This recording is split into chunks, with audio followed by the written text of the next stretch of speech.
Hello, hello, welcome in. This is my channel. I'm Crafty Emzy, and today I thought I would share a few of the crochet pieces that I've finished. So I am very new to crochet, very new. I've only done a couple of things, so if you see any mistakes, no you didn't. That's how we're going to do this. So unfortunately, I can't actually show you the first blanket that I've done. I can only show you this because I gifted it to someone and I don't have any pictures.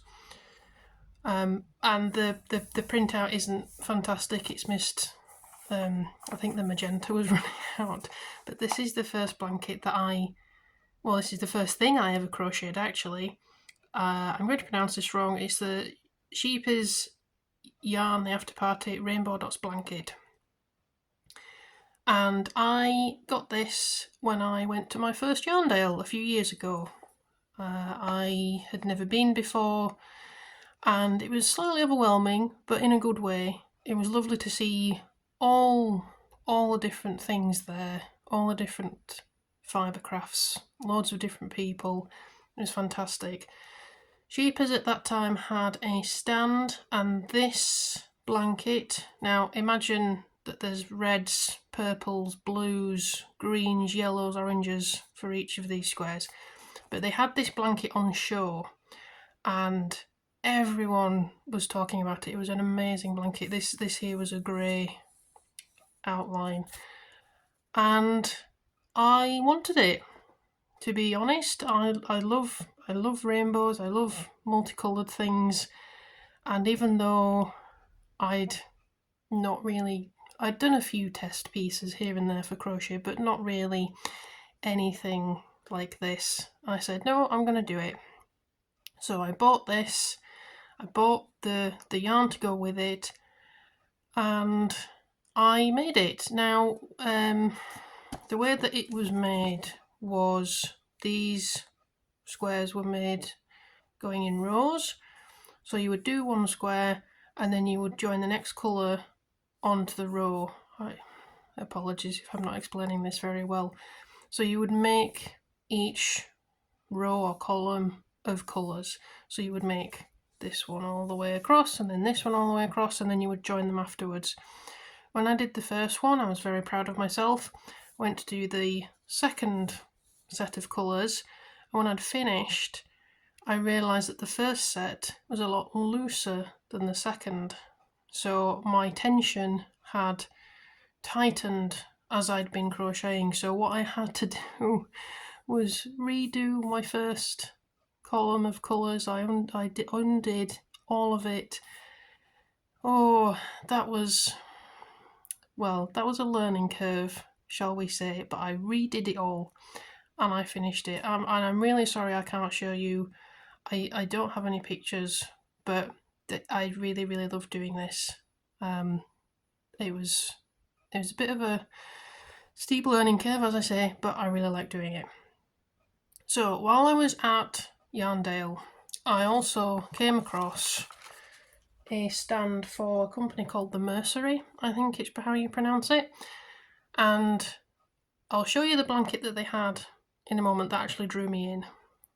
But I signed up on seeing that blanket, and when I signed up, they have lots of different courses and things you can make, and I saw they had this one. So the two blankets I'm going to show you, I actually did at the same time last year. I signed up for both courses at the same time, and I remember I sent an email to them and said, would it be too much for a beginner crocheter to do these two blankets at the same time? And they said, well, it would be a lot of crochet, and those were underlined block capitals. And they said it'd be a lot of crochet, but it doesn't have a end date for the course, so you can take it at your own pace. So I did this one. Now this, I'm probably going to get it wrong. I think this was the Homage to the Granny Square blanket. Now I'm going to insert a full picture of this blanket because it's a bit difficult to show here. It's quite, well, it's a smaller blanket, but it's still quite difficult to show in this setup. But I wanted this setup to show you kind of a close-up of it. So you can see here the border. It's got a little picot. I know what these are now. I learned this. This is a picot edging. And I learned so much doing this. There are so many new techniques. I mean, you can see that these kind of stand up, these stitches here, and this also stands up, and it's, yeah, I was so proud of myself for doing this. So each of these squares, so the little squares, the medium squares, and the big squares were done individually. So all of the squares that you can see, so all of them here, you can see I've only got half the blanket on here, you can see I've got it folded over, but every single square that you can see was done individually. I really like this one. I like the colour scheme on this one with the yellow. So I had a lot of squares to join. So when you sign up to the course, there's a pattern you can follow, go through all the colour combinations and everything else. So I then had to figure out how I wanted to lay these squares out. So you have this border around, as you can see, you have this border here, and then you have the middle bit here. So that's what I did, and it took me ages, and I took loads of different photos trying to figure out how I wanted them all together, how I wanted the pattern, the different squares to sit with each other. And then I had the massive task of joining them. So I'm going to show the back of my work now. Please be kind. As I said, I am a beginner. So I can't remember the name of the joining stitch. I want to say it was a whip stitch.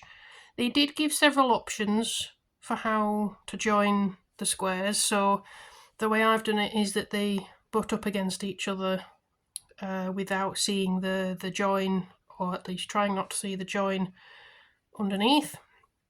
There were options for making it obvious, making an obvious stitch on top, and a few other options as well. I went with this one, and I think I did a good job.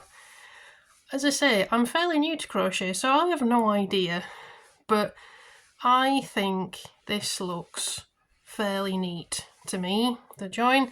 I tried to use similar colours for the join, so where we had this sort of turquoise, I used the turquoise to join the squares together, and where we had this light purple, I used purple, the light purple, to join them together.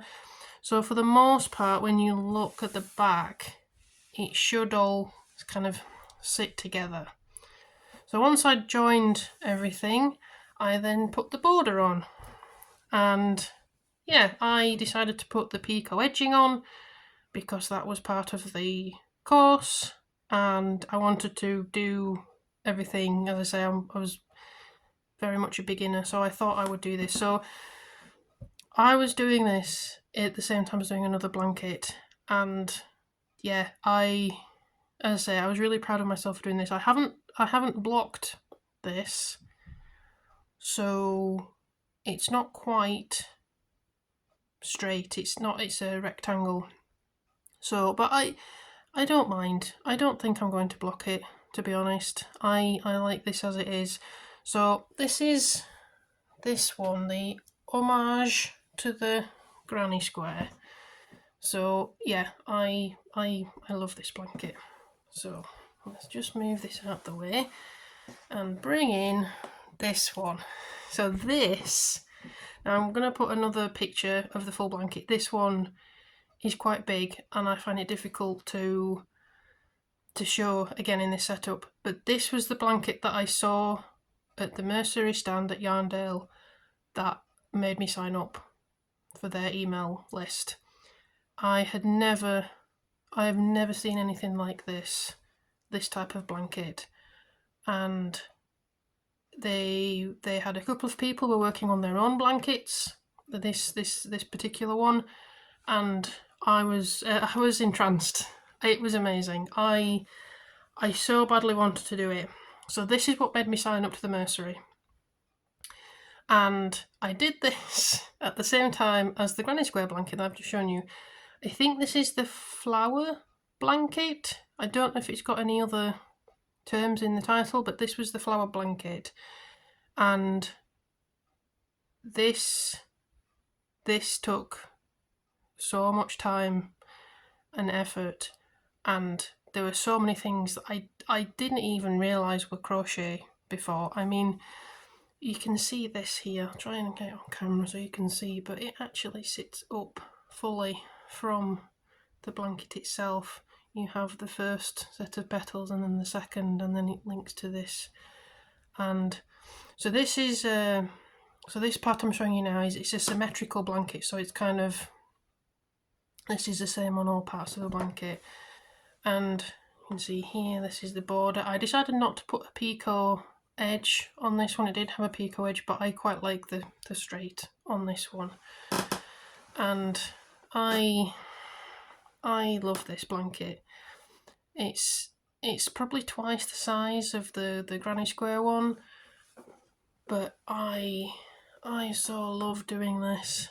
And there were parts that I really struggled. I know I really struggled with this bit here, joining it all together.